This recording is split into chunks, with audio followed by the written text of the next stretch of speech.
This video has not been endorsed by the Pope. Hey there, everybody. Welcome back to the channel. I'm Uncle Frank, and that you are having a great day. And in today's video, I want to sit back, relax with you guys, and talk about TCGPlayer Pro and one of the amazing tools it provides for you.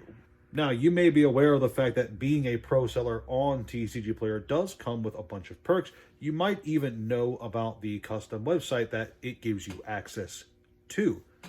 But in the last few months, more than a few stores, I've talked to more than a few stores that were unaware of the best perk provided by TCGPlayer Pro, and that is the mass price tool.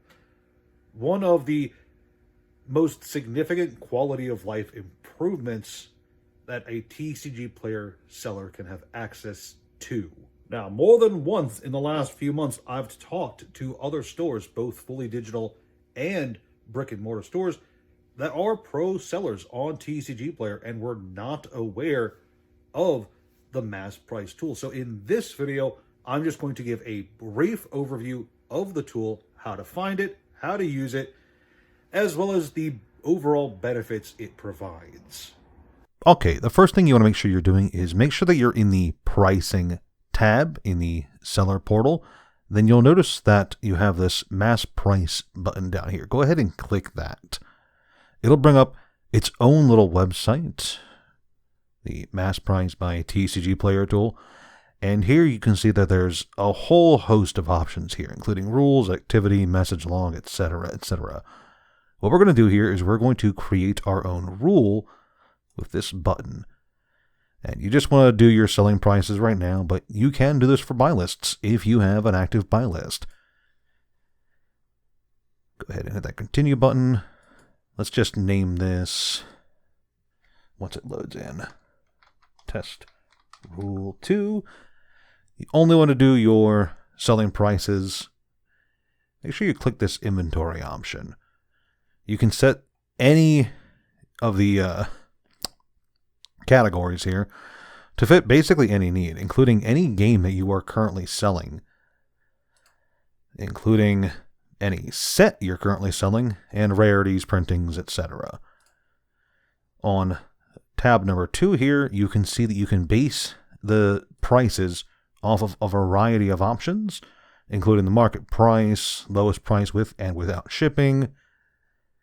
You can also define your minimum, which can be based on the target of the market price for TCGPlayer, a actual low price, or a fixed amount. I like to do the fixed amount at 0.15, 15 cents, to ensure that I'm always making at least a few pennies on every transaction. And then you can go to the confirm page and look over all of your work.